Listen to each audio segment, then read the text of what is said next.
Meus amados irmãos, eu vos saúdo com a paz do Senhor. Queridos, nós louvamos a Deus por esta oportunidade tão rica, tão maravilhosa de estarmos na sua presença.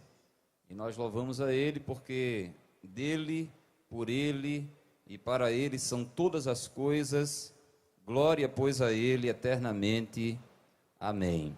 Também, queridos, nesta ocasião queremos externar nossa alegria e a nossa gratidão ao nosso pastor presidente, o pastor Ailton José Alves, pela confiança em nós depositada de estarmos aqui hoje, não apenas, principalmente para cultuar com os irmãos e as irmãs, mas também para, neste momento, compartilhar algo da parte de Deus por meio da sua... Significa um sinal perfurado ou uma marca feita a ferro e fogo no corpo. E o que era essa marca ou esse sinal que era feito por perfuração no corpo de alguém ou feito com ferro e fogo no corpo de alguém? De acordo com o antigo costume oriental, os escravos ou os soldados levavam o nome ou o sinal do seu mestre ou do seu senhor ou do seu comandante no seu corpo para indicar que pertenciam a este senhor, a este mestre ou a este comandante. De forma que essas marcas feitas a ferro e fogo ou por perfuração identificavam aquele soldado com o seu comandante, ou aquele escravo com o seu senhor, ou aquele discípulo com o seu mestre. E aí, queridos, nós podemos dizer inicialmente que essas marcas a que Paulo se refere no versículo 17, elas são, em primeiro lugar, marcas profundas e marcas inapagáveis. Será que a igreja aqui reunida nesta noite, principalmente esse lindo, grande coral de mulheres, poderia repetir comigo? Digam comigo assim para a vitória inteira ouvir: marcas profundas e inapagáveis.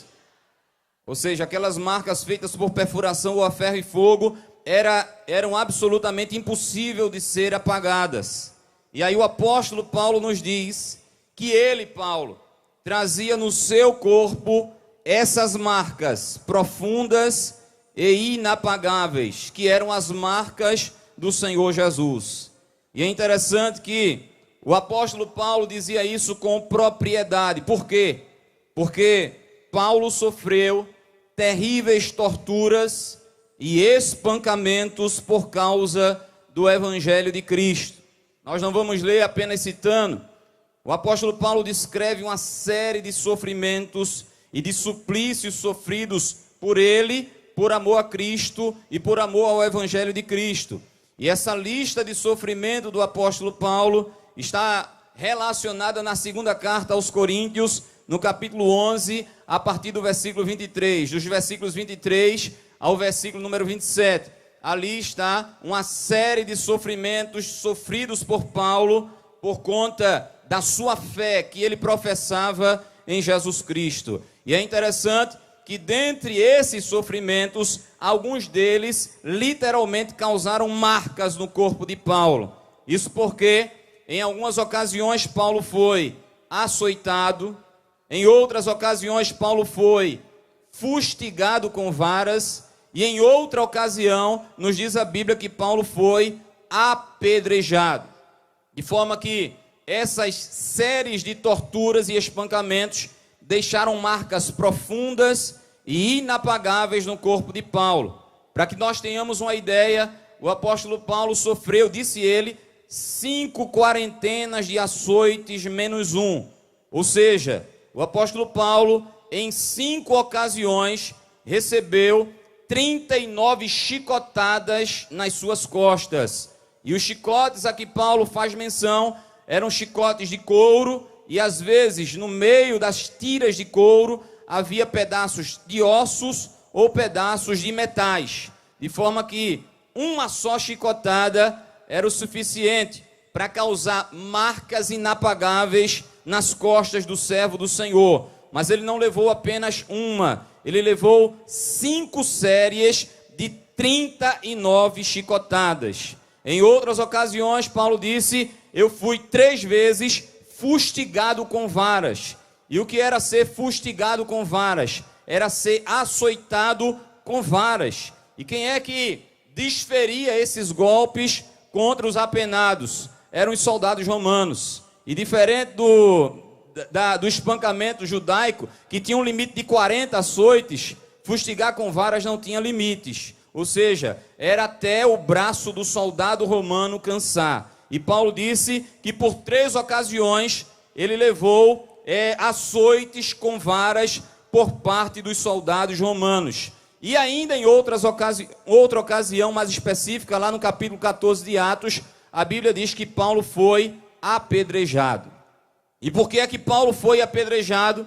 Porque ele estava pregando o Evangelho de Jesus. E a pregação do Evangelho de Jesus despertou a fúria dos judeus que não se conformavam com o avanço, com a prosperidade da igreja, o avanço do Evangelho. E aí a Bíblia nos diz que aqueles judeus convenceram as multidões a apedrejarem o servo do Senhor. E só para que a gente tenha uma ideia do que foi essa sessão de apedrejamento, eles só pararam de lançar pedras em Paulo quando eles tinham a certeza absoluta que Paulo havia morrido. Quando Paulo estava prostrado no chão, inerte, eles pararam de lançar pedras no apóstolo Paulo, porque eles cuidavam, diz a Bíblia, que ele estava morto. Imaginemos, irmãos, essa sessão de apedrejamentos. Com certeza, muitos ossos foram quebrados em Paulo, muitos hematomas no seu rosto que deixaram o seu rosto desfigurado. Quem sabe o seu crânio foi aberto com algumas daquelas pedras e Paulo estava ali agora inerte, irreconhecível, banhado em sangue e cheio de hematomas. E eles disseram: olha, vamos parar, porque eu acho que esse aí já morreu. É impossível alguém sobreviver a uma sessão de apedrejamento como esta. Mas a Bíblia nos diz que os discípulos de Paulo arrastaram Paulo para fora da cidade, e aí de repente Paulo acordou, Paulo se levantou. Sabe por quê, irmãos? Porque o crente que é fiel a Deus, ele só vai no templo. Você pode olhar para o crente que está do seu lado, com cara de crente, e diga assim para ele: você só vai no templo. Você só vai no templo. Açoites, varadas e apedrejamento. Deixa eu abrir um parênteses aqui. Há quem diga que foi quando Paulo foi apedrejado, inclusive eu já ouvi o nosso pastor comentando sobre isso, que ele teve aquela experiência descrita em 2 Coríntios 12, onde ele foi arrebatado até o 3º céu, onde ele foi arrebatado ao paraíso e viu e ouviu palavras inefáveis que ao homem não é lícito revelar. Ora, irmãos, para que a gente tenha esse nível de experiência espiritual com Deus, ao ponto de ser arrebatado até o céu e antever o gozo que está nos esperando, é preciso pagar um preço. No caso de Paulo foi o apedrejamento. Foi o homem apedrejando Paulo, foi o inimigo usando aquelas vidas para apedrejar Paulo, a fim de que Paulo morresse, ou desistisse do seu ministério, ou desistisse da pregação do Evangelho, e Jesus levando Paulo para o 3º céu e mostrando: olha aqui o que está te esperando.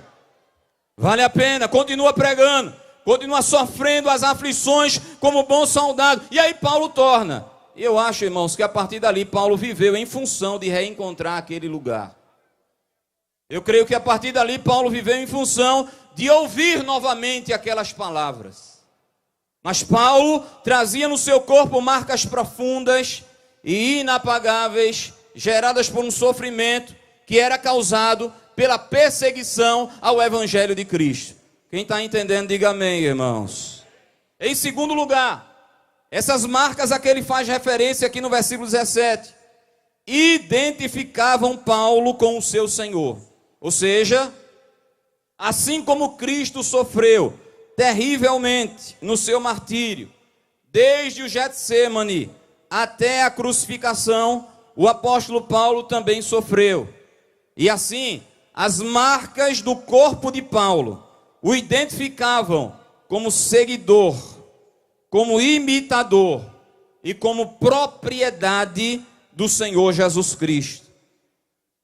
Eu creio, irmãos, que as costas de Paulo, todo o seu corpo, mas principalmente as suas costas, eram uma verdadeira pregação do Evangelho. Porque quem olhava para as costas de Paulo, via literalmente as marcas, os estigmas, as marcas profundas e inapagáveis do Senhor Jesus. E Paulo fala dessas marcas como identificando ele com o seu Senhor Jesus. No mesmo capítulo, no capítulo 6 de Gálatas, no versículo 14, quando ele diz: mas longe de mim esteja gloriar-me, a não ser na cruz de nosso Senhor Jesus Cristo, pela qual, disse Paulo, eu estou crucificado para o mundo, e o mundo está crucificado para mim. Observe, irmãos, que a partir de agora, nós poderíamos começar a adentrar o tema propriamente dito. Mulheres marcadas por Deus para vencer o secularismo. E por que com essa referência de Paulo dizendo que está crucificado para o mundo e o mundo para ele, nós podemos fazer uma ligação com o tema que é vencendo o secularismo. Porque a palavra que Paulo usa aqui para mundo, ele diz que o mundo estava crucificado para ele. E a palavra secularismo tem como sinônimo mundanismo. Dizemos isto, irmãs, porque na Bíblia a palavra século aparece como sinônimo da palavra mundo. Por exemplo, lá em Romanos 12, 2, a Bíblia é muito clara e todos aqui sabem decorado, quando Paulo disse: e não vos conformeis com este mundo. Aparece mundo na versão corrigida, mas se a gente olha a versão atualizada, não aparece a palavra mundo, aparece a palavra século. E não vos conformeis com este século. De forma que eu estou dizendo que vencer o secularismo é a mesma coisa que vencer o mundanismo. Dizer mulheres marcadas por Deus para vencer o secularismo é a mesmíssima coisa de dizer mulheres crucificadas com Cristo, porque tem as marcas do Senhor Jesus, para vencer o mundanismo.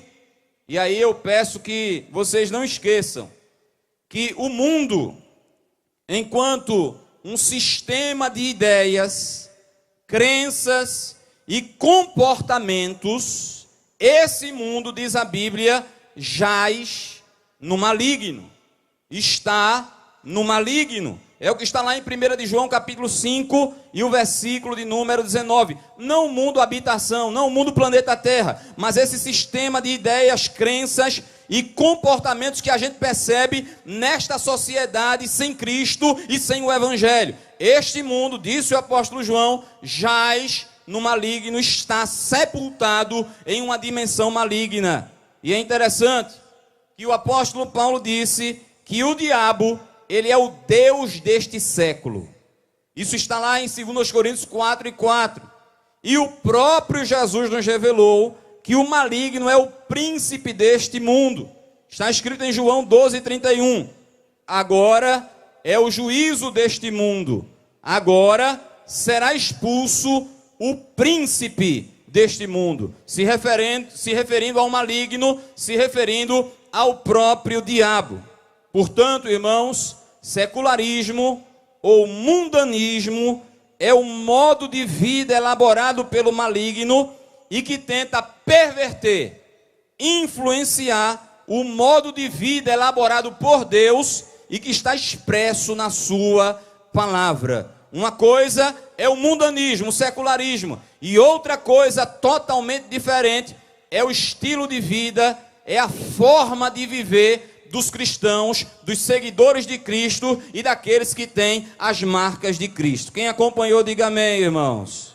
Mas o Senhor Jesus disse uma coisa, veja, nós estamos no mundo, mas não somos do mundo. Nós estamos aqui, mas não somos daqui. O mundanismo está ao nosso redor. Mas Jesus disse uma coisa interessante sobre o príncipe do mundanismo, que é o maligno. Ele disse no capítulo 14, versículo 30 de João o seguinte: já não falarei muito convosco, porque se aproxima o príncipe deste mundo. Mas olha que coisa tremenda, veja como acaba esse versículo. E ele, o príncipe deste mundo, nada tem em mim. O maligno não tem absolutamente nada em mim. O mundo não tem absolutamente nada em mim. E se a gente pudesse fazer uma comparação, quando Israel saiu do Egito, a Bíblia nos diz, irmãos, que não ficou sequer uma unha do Egito no povo israelita. Por quê? Porque o mundo nada tem na igreja, o mundanismo nada tem nos servos do Senhor. Se você concorda com essa palavra, diga uma glória bem bonita para Jesus. Agora, eu poderia destacar aqui, e é o que queremos fazer com a graça de Deus, algumas áreas em que o mundanismo ou o secularismo tenta influenciar o cristão. E mais especificamente, algumas áreas em que o secularismo tenta influenciar a mulher cristã. E deixa eu dizer a primeira. Não é doutrina não. É só a constatação da realidade. De que o mundanismo procura influenciar as mulheres cristãs nessa área. A primeira área em que o secularismo tenta influenciar os servos de Deus, e mais especificamente as mulheres cristãs, é na área das vestes.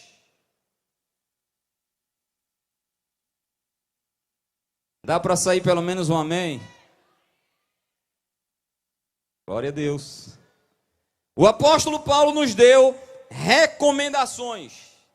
Na realidade, o apóstolo Paulo deu recomendações ao seu filho na fé, Timóteo, quanto ao modo de comportar-se, e ainda mais especificamente ao modo de vestir-se da mulher que professa a fé em Cristo, da mulher cristã, da mulher marcada por Deus. Deixa eu perguntar aqui, desse grande coral, quantas mulheres são e já foram marcadas por Deus? Levanta a mão assim bem alto, por favor.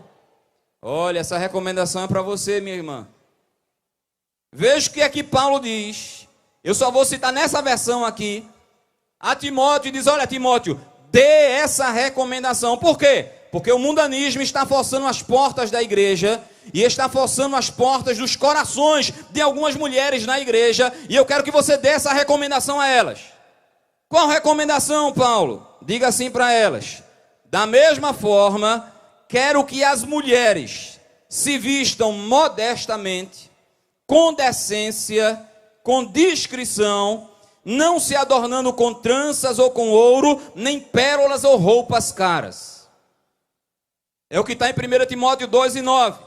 E eu gostaria de destacar somente 3 palavras em relação a isso. Desse versículo 9, ele diz assim: quando Paulo fala sobre modéstia, dá para dizer bem alto, modéstia. Me ajudem a pregar, digam modéstia. Quando ele fala sobre modéstia, ele está falando sobre equilíbrio. E a mulher cristã se veste com equilíbrio, se veste de um modo conveniente à mulher cristã. Mas aí ele não fala só vestir-se com modéstia, ele fala vestir-se com decência. Diga forte, decência. E aí quando ele fala sobre decência, ele está falando sobre santidade. Ou seja, ele está dizendo que a mulher cristã deve se vestir de tal maneira a preservar a santidade do seu corpo. Mas ele fala, por fim, com discrição. Será que dá para dizer à companheira que está do lado? Tem que ser discreta. Sabe o que é discrição aqui? É vestir-se de forma a não chamar a atenção, a não sensualizar, a não transparecer. De forma que o mundanismo tem forçado as portas da igreja e dos corações de algumas mulheres na igreja para que elas não se vistam assim. Mas aqui está a recomendação celestial: é modéstia, é decência e é discrição. Sabe o que é que eu me lembro? Do Jardim do Éden. Está escrito lá em Gênesis capítulo 3, depois que o homem pecou, Adão e Eva pecaram, eles perceberam, diz o texto bíblico, que estavam nus. Não foi assim, irmãos? Eles perceberam que estavam nus. E aí qual foi a iniciativa de Adão e Eva, caídos no pecado, de fazerem roupas para si? Agora veja, o homem caído e em pecado, costurando. O que é que ele vai fazer? Ele fez aventais. E a palavra aventais ali dá a ideia de cobrir apenas os lombos, ou seja, apenas as vergonhas. Mas quando Deus os abordou, eles disseram: nós estamos nus, porque a vestimenta deles mais mostravam do que cobriam. Eram folhas de figueira que não suportavam o sol, a chuva e o vento, e não cobriam na sua totalidade. E aí Deus disse: olha, essas vestes aí não estão boas, elas partiram de corações caídos, partiram de corações corrompidos. Agora eu, Deus, vou costurar para vocês. Você sabia que Deus costura? Quem está lá atrás está ouvindo isso? Levanta a mão e dá um brado de glória aí para Jesus, seu irmão. No capítulo 3, versículo 21 de Gênesis, a Bíblia diz que Deus fez túnicas de peles de animais para o homem e para a mulher. E sabe o que significa a palavra túnica ali? Uma veste que cobre o busto, os braços e as pernas até o tornozelo.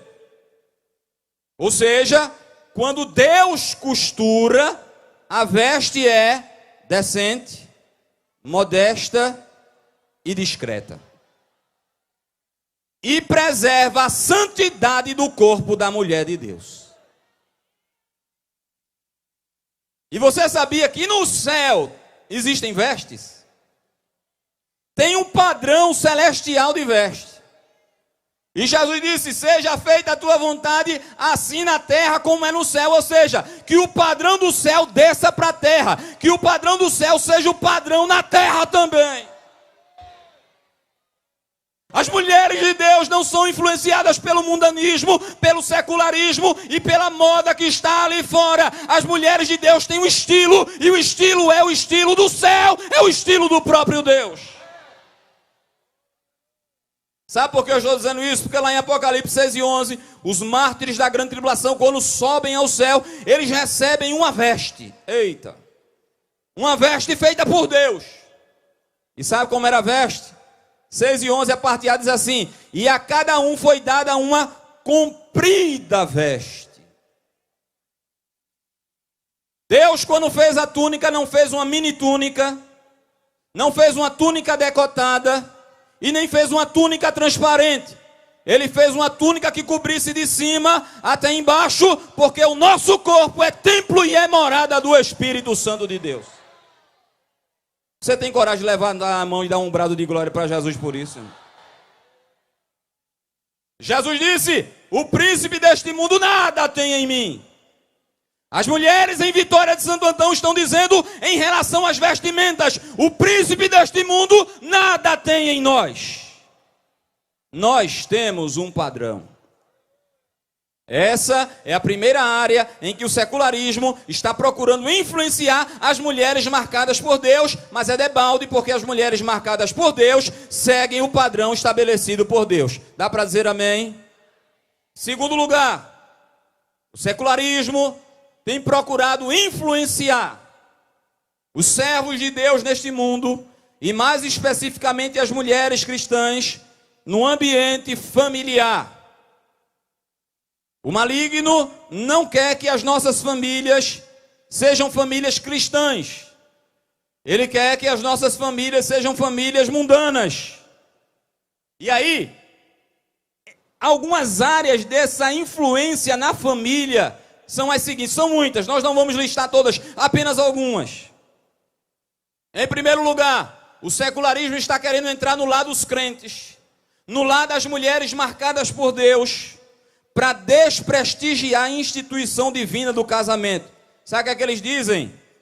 O sistema mundano e secular lá fora, que o casamento é um fardo pesado, e o casamento é uma insanidade, é um retrocesso, é algo repugnante que deve ser evitado a todo custo. Mas a Bíblia diz que o casamento é uma bênção divina. E o casamento é algo tão sublime, mas tão sublime, que ele foi criado pelo próprio Deus.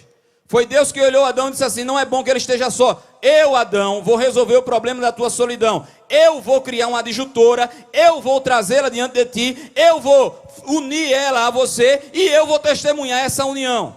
Porque o casamento, ele nasce no próprio Deus e, portanto, é uma das coisas mais sublimes que existe sobre a face da terra. Diga glória a Deus por isso.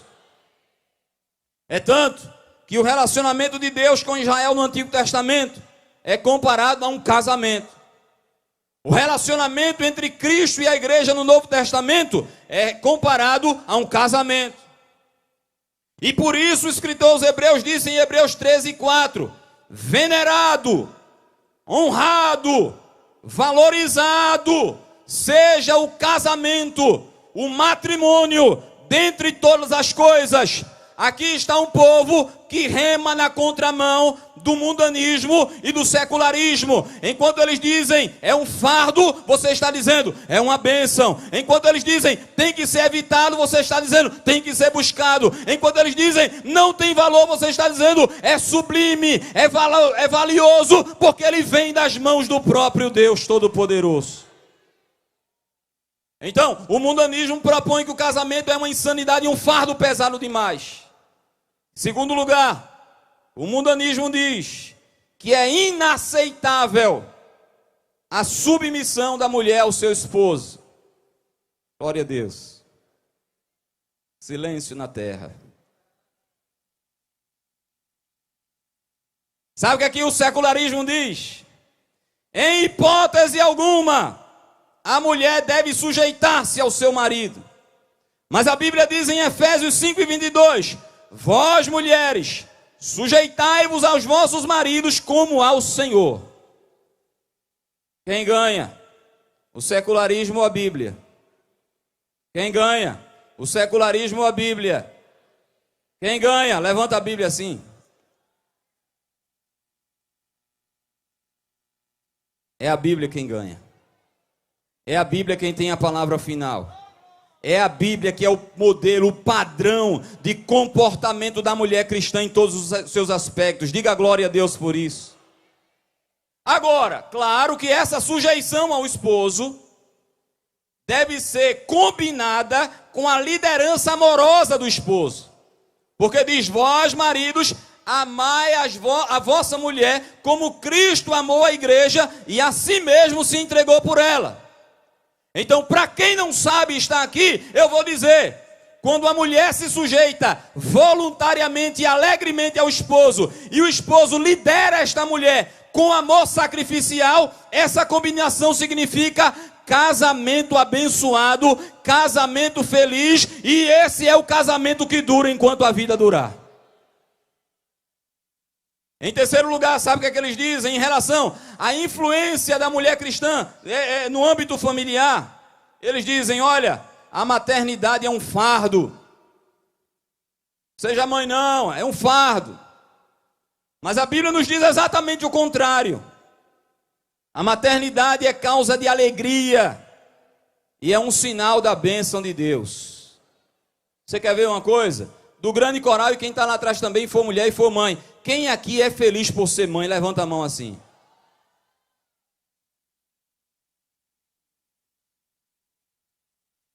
Você é uma abençoada. Você é uma bem-aventurada. Você recebeu o favor de Deus. Você é uma bênção porque você é mãe.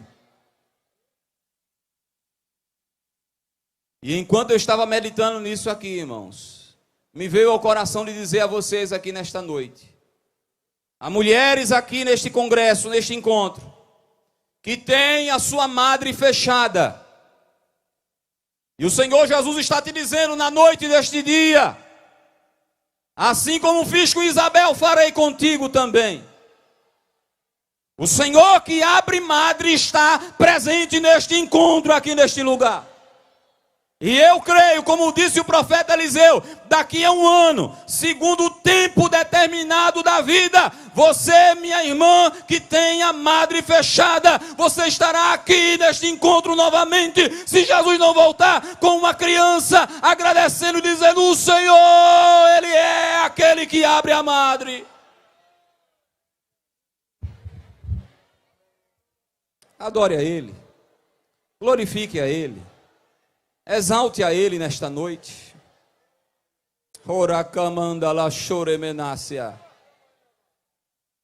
Jesus faz. Estava num culto uma vez, aí o pregador pregou justamente sobre Simeão e Ana. E tinha um casal lá estéril, irmãos. Já fazia muitos anos que tentava. Mas aí nada conseguia, medicamentos, eles têm uma certa condição e absolutamente nada. Porque tem coisas que só quem faz é Jesus de Nazaré. A glória desse milagre não vai ser dos remédios, não vai ser do tratamento, não vai ser do médico e nem vai ser de ninguém. A glória desse milagre vai ser de Jesus de Nazaré. E quando acabou o culto, aquele casal me procurou e disse: essa palavra foi para mim, a minha esposa vai engravidar. Ora, irmãos, a fé era deles. E eu disse: tem certeza? Ele disse: tenho. O senhor vai ver, daqui a um ano. E, irmãos, com alguns meses, ela engravidou. E a incredulidade às vezes quer bater a porta, né? Será que segura essa gestação? Segurou os 9 meses. O menino nasceu. O nome de Jesus foi apresentado na ceia. Hoje em dia faz parte do ciclo de oração infantil. E ainda acharam pouco e tiveram outro filho. Porque o Senhor Jesus é aquele que abre as madres estéreis. Essa palavra está ardendo no meu coração. E eu creio, pastor João Marcos, que daqui a um ano haverá testemunho de madres abertas em Vitória. Mas o secularismo diz: a maternidade é um fardo. Não, é uma bênção de Deus. E ninguém vai tirar isso do coração daqueles que servem ao Senhor. Em quarto lugar, o secularismo em relação ao ambiente familiar tenta influenciar a mulher cristã, dizendo: sabe o quê? Nós estamos na era dos absurdos. Nós estamos na era dos absurdos. Eles dizem: o relacionamento deve ser aberto. E eu estou medindo aqui as minhas palavras. O que é isso? O relacionamento aberto para o secularismo, para o mundanismo. Propõe que o princípio da fidelidade conjugal seja constantemente quebrado. Que o relacionamento se abra para outros parceiros e parceiras. Mas basta dizer o que está em Apocalipse 21:8, e o capítulo 22:5, e 1 Coríntios 6:10. Ficarão de fora os adúlteros. A aliança é até o fim. A aliança é até que a morte separe. A aliança é para os dois envelhecerem juntos, comerem o pão da alegria e o pão da angústia juntos. E eu estou falando para mulheres que estão com crise no casamento. Deus está dizendo: eu sou o Deus do pacto, eu sou o Deus da fidelidade conjugal, e eu vou intervir no teu casamento. Vai haver restauração. Vai haver reconciliação. O homem do coração duro vai voltar para casa. E tem mais, vai voltar para a igreja. E tem mais, eu creio que no próximo ano ele vai estar aqui glorificando a Deus com você. Porque há servas de Deus que estão aí, mas o coração está dilacerado porque o marido não está. Porque a aliança foi quebrada, mas o Deus de restauração fala em Vitória e diz: eu sou o Deus da restauração. O vento vai soprar. E o vale de ossos sequíssimos vai começar a entrar em movimento. Vai entrar, irmãos. Vai haver um rebuliço dentro da tua casa. Vai ser uma barulheira de osso batendo em osso, irmãos. Porque o vento da restauração começa a soprar hoje na tua vida. Você crê nessa palavra, irmãos? Ventos de restauração sobre esse grande coral. e sobre a igreja do Senhor aqui presente. Eu quero começar a concluir dizendo que o mundanismo ou secularismo, além de tentar influenciar a mulher cristã em relação às vestes e no âmbito familiar, esse secularismo procura influenciar no que diz respeito à vida espiritual. O que é que o secularismo está propondo e está fazendo em relação à vida espiritual dos crentes nesta última hora? Eu quero ler Mateus capítulo de número 24, uma parte do sermão escatológico de Jesus. E eu aproveito para me dirigir a você que não é crente, ou está afastado dos caminhos do Senhor. Essa é a noite da tua conversão, essa é a noite do teu retorno. Escute bem o que a palavra de Deus está te dizendo a partir deste momento. Capítulo 24, versículo 7 diz assim: 6. E ouvireis de guerras e de rumores de guerras. Olhai, não vos assusteis, porque é necessário que isso tudo aconteça, mas ainda não é o fim. Jesus está falando sobre sinais em relação à sua vinda, que pode acontecer a qualquer momento. Esses aqui já estão acontecendo. Ultimamente tem duas grandes superpotências se estranhando, trocando farpas e ameaças. Ele continua dizendo no versículo 7: porquanto se levantará nação contra nação, e reino contra reino, e haverá fomes. Estamos vivendo esse período. Essa crise sanitária está gerando uma crise econômica sem precedentes. Portanto, a fome está dando as caras para o mundo inteiro. Ele diz: além de fomes, haverá pestes. E nós estamos vivendo pestilência como nunca houve na face da terra. Por quê? Porque todos os outros sinais da vinda de Jesus sempre se deram na vida de uma nação, de um povo, de uma cidade. Mas nunca aconteceu de ser nos quatro cantos da terra. Nunca na história, desde os tempos bíblicos até hoje. O que é isso? É Jesus dizendo: estou perto, estou às portas, a qualquer momento a trombeta vai soar. Diga para quem está do seu lado: está muito perto. Mas diga com fé mesmo: está muito perto.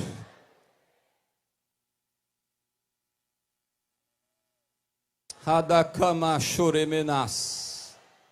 Levanta a tua mão para exaltar e glorificar aquele que está perto de vir buscar a sua igreja.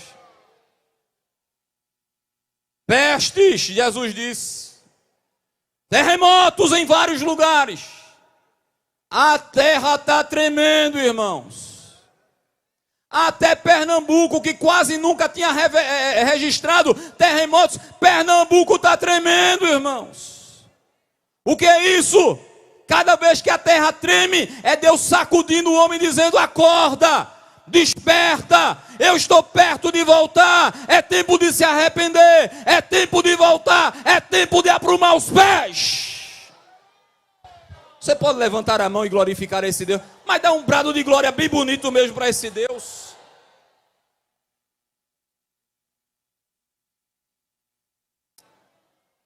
Ô irmão, se tem uma mensagem que alegra o coração da igreja, é a mensagem da vinda de Jesus. Que bom seria se fosse hoje. Que bom seria se fosse agora. Meu amigo que não é crente, ou que está afastado dos caminhos do Senhor, está vendo essa multidão aqui? A qualquer momento, esse céu vai se rasgar.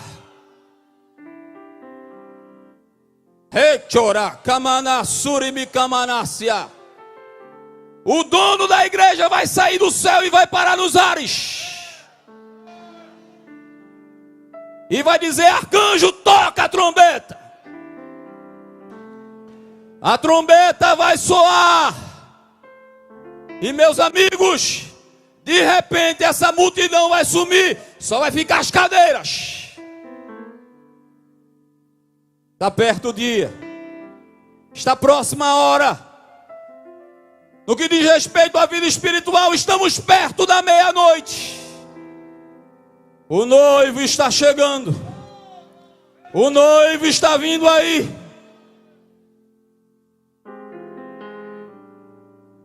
vai haver fomes, terremotos, pestes. Mas todas essas coisas são o princípio das dores. Jesus vai nos confrontar agora com uma verdade muito incômoda, mas é uma verdade. Ele diz: olha, então vos hão de entregar para seres atormentados, e matar-vos-ão e sereis odiados de todas as gentes por causa do meu nome. Igreja, quem tem ouvidos ouça o que o Espírito diz às igrejas. Quem está com os olhos espirituais abertos e conhece um pouco da escatologia bíblica sabe, o cerco está se fechando. Como disse o pastor aqui, cada dia mais o cerco contra a igreja está se fechando. Jesus diz mais, e é muito forte isso: neste tempo muitos serão escandalizados, e trair-se uns aos outros, e uns aos outros se aborrecerão. Sabe o que é que Jesus está dizendo aqui? Em outra versão diz: nesse tempo muitos abandonarão a fé, porque não suportarão o cerco, não suportarão a perseguição, porque não tem raiz, não tem comunhão suficiente, não tem vida devocional suficiente,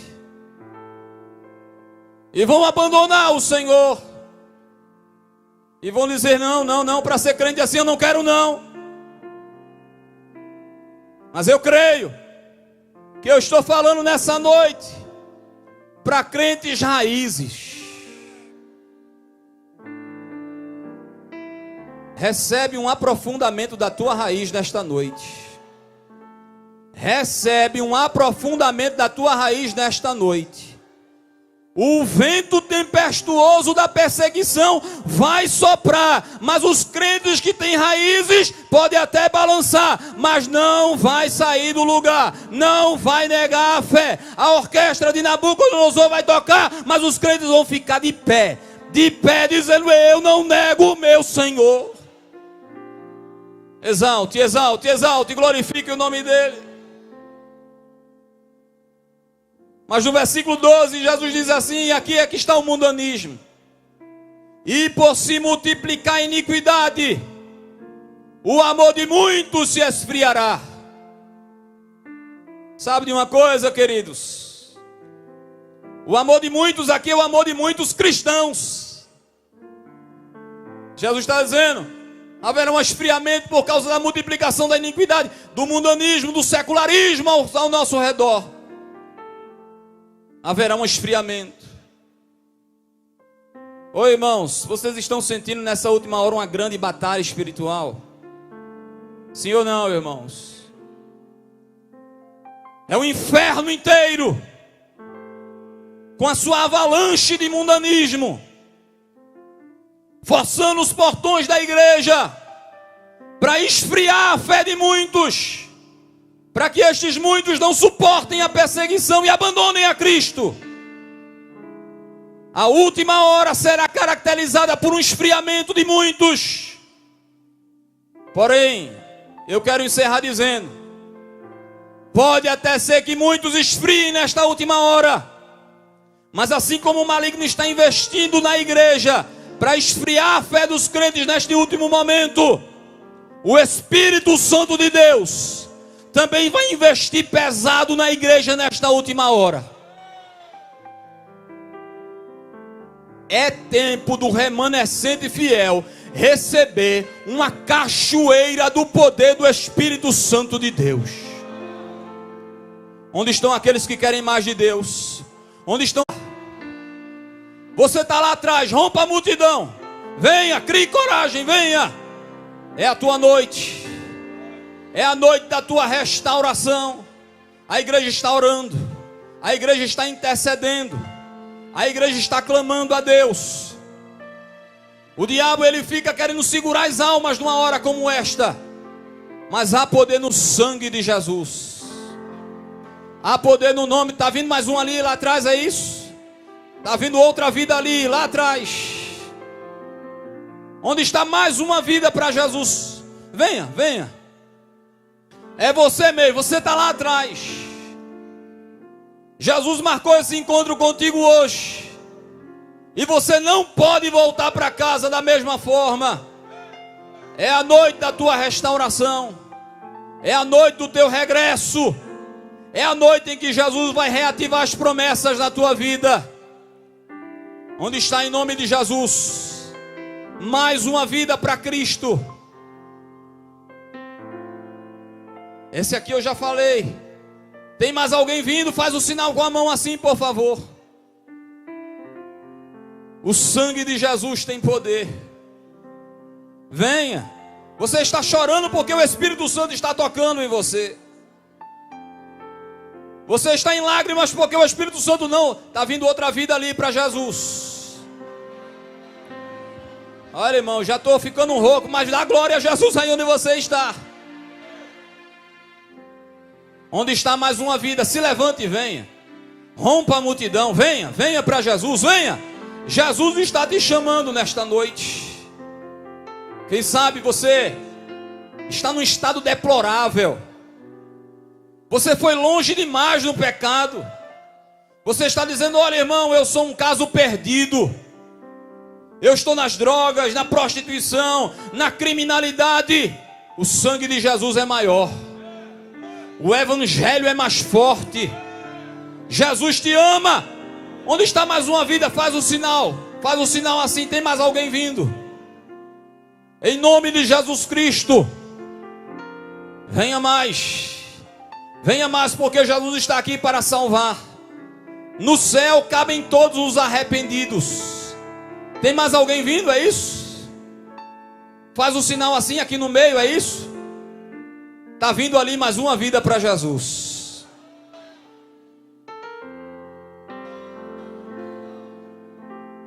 Está vindo outra vida ali para Jesus. Irmão, não tome isso como comum não, irmãos. É milagre. O maior milagre está acontecendo diante dos nossos olhos. Ora, camanda lá, chorebe camanácia. Tem mais. Lá atrás é isso. Faz o sinal com a mão assim, se está vindo. É porque, glória a Deus, é tanta gente que a gente fica às vezes até com dificuldade de identificar. Tem mais alguém vindo? O sangue de Jesus tem poder. As cadeias que estão te prendendo, que caiam por terra agora na autoridade do nome de Jesus. E você recebe coragem.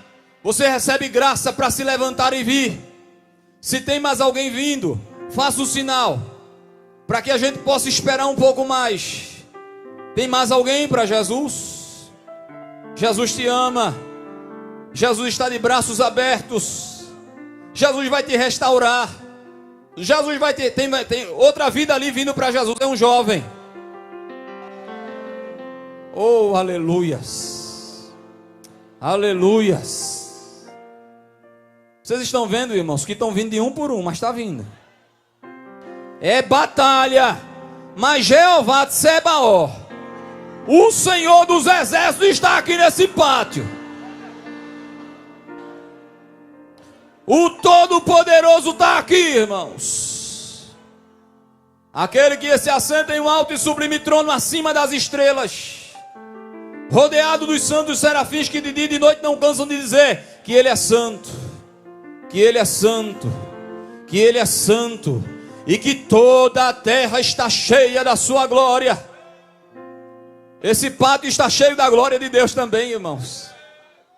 O que falta às vezes em nós é olhos para ver, para conseguir ver, mas esse pátio está cheio da glória de Deus.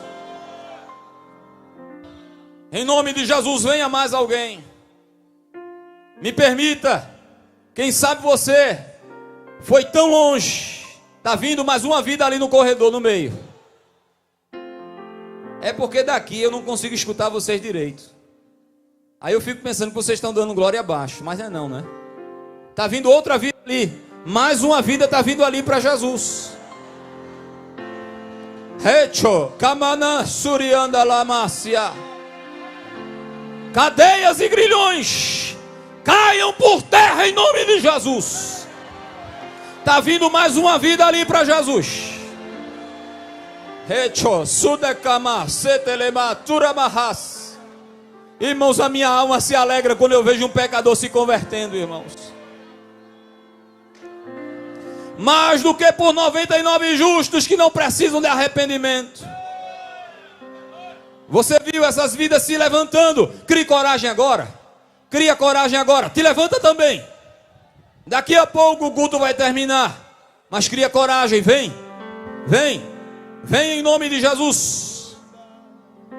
Como eu estava dizendo. Quem sabe você está dizendo aí: olha, irmão Valber, eu fui tão longe, mas tão longe no pecado, que eu já estou mexendo com espiritualidades malignas. E quem sabe você está sendo intimidado dizendo: você não pode mais sair. Você pode sair, porque o maior dos maiores está aqui.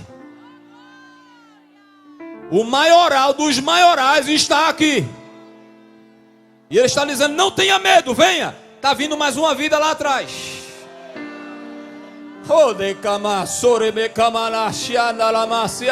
Abre a boca, jovens. Abre a boca, grande coral de mulheres. Dá glória. É na glória que Jesus batiza. É na glória que Jesus enche. Você foi longe demais, mas o braço da graça está indo aí agora. Está te pegando pelas mãos e está te dando. Está vindo mais outra vida lá atrás. Venha mais. Venha mais em nome de Jesus. Está vindo lá atrás. Aí demora, mas pode vir, a gente espera. Mas ouvi uma. A igreja canta. Está vindo mais alguém? Faz um sinal assim com a mão. Está vindo mais alguém? Está vindo mais alguém? Que escolhi. Esse aí eu já contei. Venha, venha, é você mesmo, é você mesma. O irmão que está do lado de uma pessoa não crente. Está vindo mais outra vida lá atrás. Olha ele lá. O filho pródigo está voltando, irmão. O filho pródigo estava perdido e foi achado. Estava morto e está revivendo. Tem mais alguém vindo. Faz outra vida vindo ali para Jesus. Quem está sentindo a glória de Deus aqui neste lugar? Quem está sentindo a glória de Deus aqui neste lugar? Venha com a criança. Pode vir. Onde está mais uma vida? Jesus te ama. Jesus te chama. Jesus te espera com um amor paciente. Você está com o coração apertado, dizendo: eu não posso sair daqui sem tomar essa decisão. Venha para Jesus. Tem mais alguém vindo? Se tiver, venha. Se levante e venha, recebe força. Canta, a igreja, que eu já fiz. Canta para a vitória escutar. Onde está mais uma vida? Está faltando você. O seu lugar está vazio aqui esperando por você. Em nome de Jesus de Nazaré. Em nome de Jesus. A melhor coisa que eu já fiz. O pastor nos convida em pé. Tem mais alguém vindo? O pastor está pedindo que não saia. Nós vamos fazer uma oração, irmãos. Eu não sei, pastor, se já pelas vidas. E se vier mais, pode vir. Tem alguém vindo? Faz um sinal assim com a mão se tem alguém vindo. Está vindo mais um ali, um idoso. Quem sabe não é um parente de alguém do grande coral. Canta.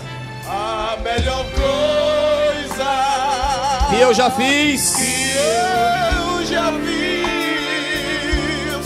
em toda a minha vida.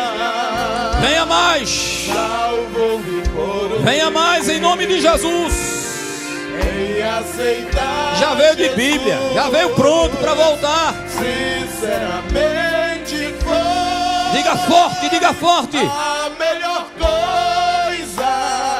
Tem Tem mais alguém vindo? que eu já fiz. Tem mais alguém vindo? Levanta a mão assim. É a tua noite. É a noite do teu regresso. É a noite da tua restauração espiritual.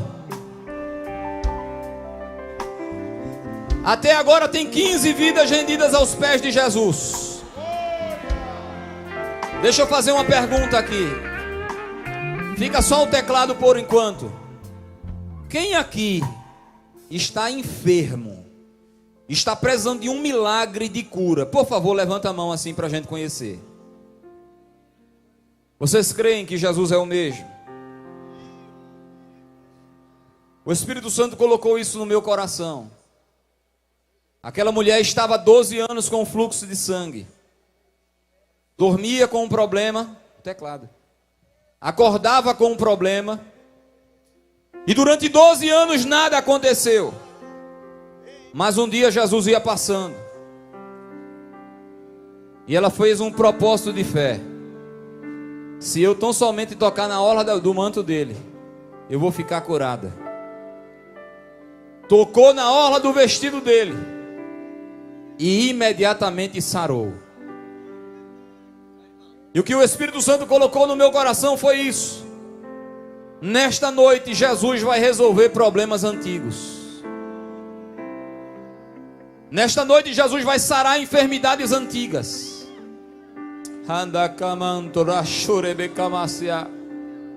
Você está convivendo com essa enfermidade há muito tempo. Ela vai desaparecer hoje. Não é na minha autoridade, não, é na autoridade do nome de Jesus.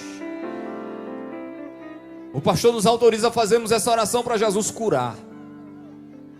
Aí você diz, seu irmão Valber, onde é que está a orla do manto dele para eu tocar? Está aqui. Porque ele está entronizado aqui.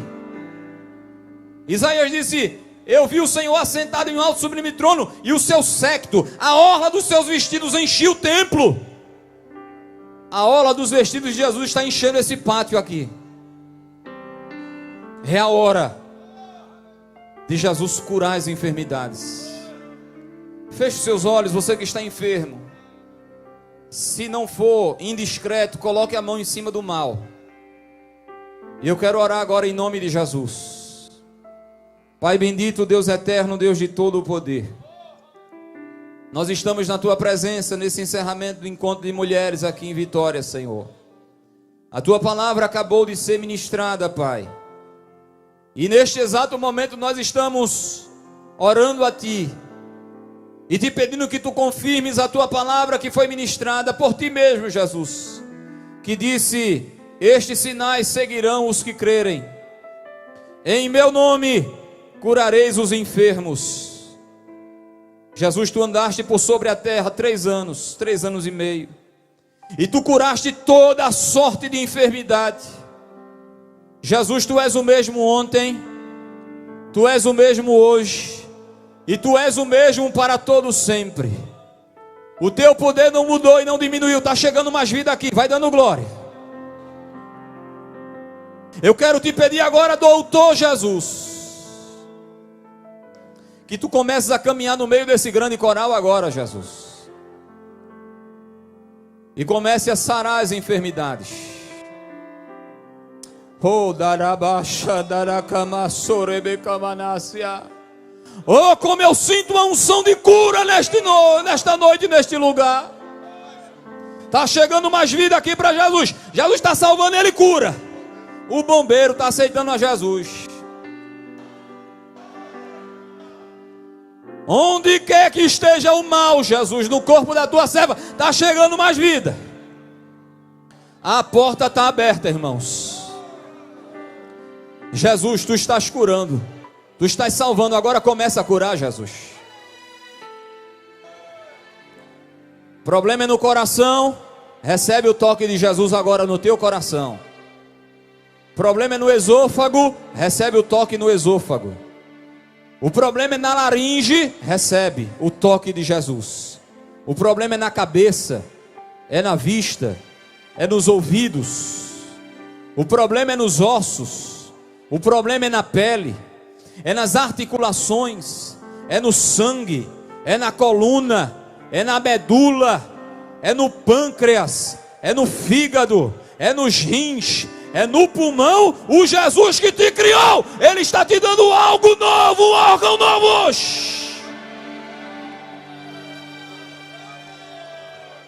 Desapareça agora em nome de Jesus. Enfermidades, o nome de Jesus é contra vocês agora. Você vai procurar o mal e o mal não vai estar mais aí. Porque Jesus de Nazaré que salva, Ele também cura. E Ele também batiza no Espírito Santo. Eu creio que Jesus esteja batizando aqui nesta noite também.